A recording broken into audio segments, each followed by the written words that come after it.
that we've gone through the chisel process and getting it all ready to go for the polishing, this is the final product here as far as the polish goes.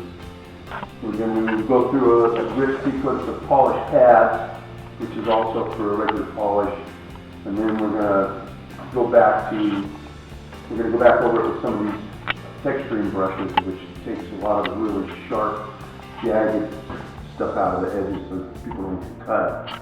And then we'll go back over it with some of the final polish pads to get a nice polish. Now that we've gone through the chisel process and getting it all ready to go for the polishing, this is the final. So I'm all geared up. There's a lot of water involved when you polish stone. This is also part of protected from the fiberglass, so we still got to take some fiberglass off the bottom because you want it to feel kind of good. The clients want to feel underneath there. So this is a metal cup wheel. This is what I start with because it's so abrasive it'll heat up your $30 pad really quick. So this is the start of the process right here. So I'm just going to take 1/8 of an inch off, a little heavier than 1/8 of an inch top and bottom, to prep it for the rest of the sequence with the polish.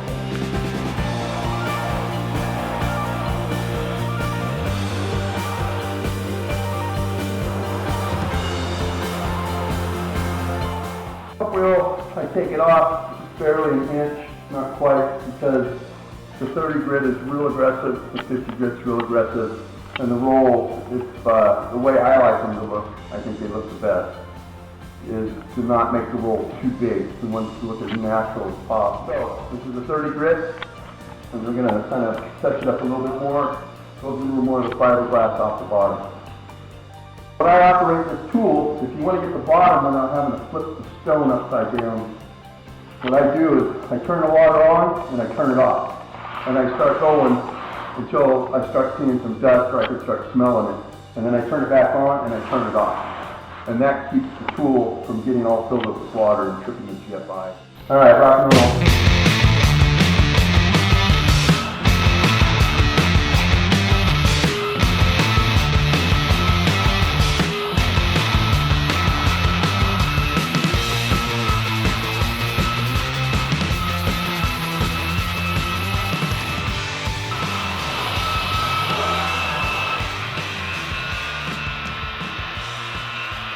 And that's it for the first pad.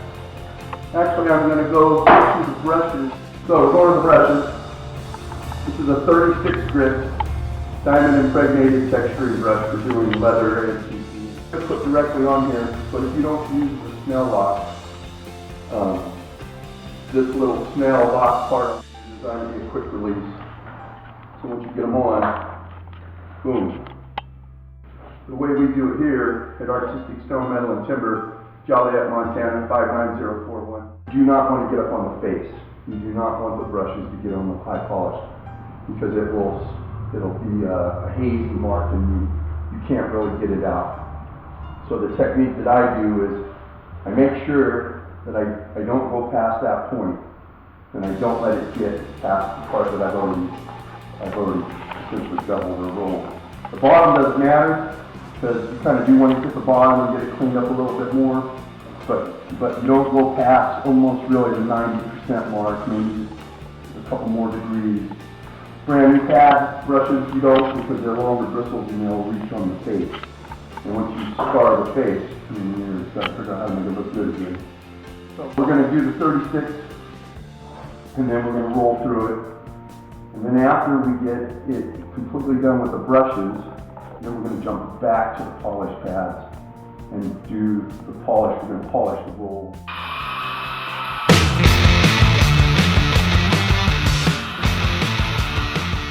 Now the reason I call this an Artistic Stone, Metal and Timber trade secret is because these brushes get all the sharp, nasty that you would need to worry about. Right now you can already put your hand on this and there's no sharp nothing.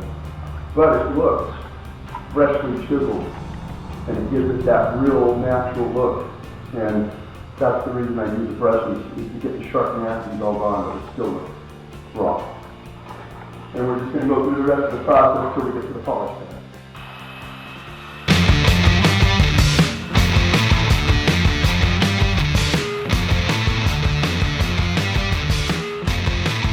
So, something that almost happened just now. Because the tool rotates clockwise from this direction when you're looking at it, if you're not careful, you will skip and get up on the face, and if you do, especially with a 120 grit or something, you're going to mar the face and you're going to be hurting. So you have to, the way that you prevent that from happening is the spindle is the center point, the 50-degree mark. Whenever you come up past that 50-degree mark, past the spindle above the horizon, you have a chance of slipping and going onto the face of the stone, which is a very bad thing. The brushes, you want to just go quick because they're aggressive, and you don't want to take off too much material because the next one takes some off, and the next one takes a little bit more off. And whatever you might have missed with the first one, the second one will get it. And by the time you get up to the third or the fourth one, all the bad stuff will be gone.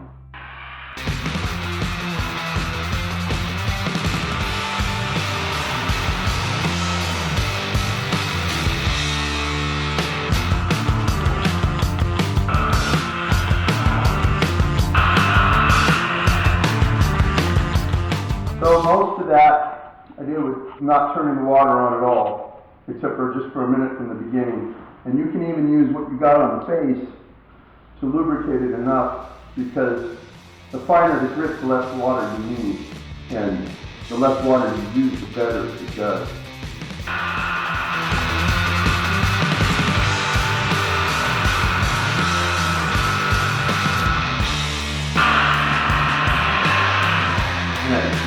Something I kind of like to do when I get to the last couple is I like to let it kind of dry up by not putting any water, and then I can see what's going on a little better, especially when you're doing a high gloss polish. That's how you can really see what's going on. It's kind of like having your headlights on. So through the brush process, after I've done the bevel with the 30 grit, I haven't touched this bevel area at all, because I don't want to bleed up on the front with the brushes. But just like on a regular high gloss polish, in this part, each grit sequence, you have to go a little higher. So on the 50, I'm going to be about here, because I got to take out the scratches from the 30 grit. And then on the number 1 pad, I'm going to go up to here. And then number 2 will be a little bit further. And then by the time you're on the number 4, which is the high gloss polish, you're still not quite on the face. You're just taking out the ridge from the previous pad. And if you don't, when you dry it off, especially on dark stone, you'll see this white line right on the top of scratches that you get. That's all I need.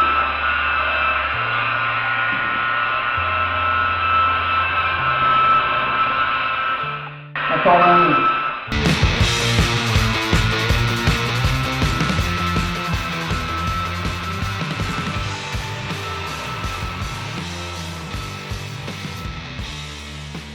Polish is all done, and we'll dry it off thoroughly. You gotta make sure it's good and dry for the sealer to be able to be absorbed into the stone. And then we put a one-time application sealer on it, and that's it. And then if everything's done, we ship it out, and hopefully we did a good enough job to get a paycheck. Have a nice day.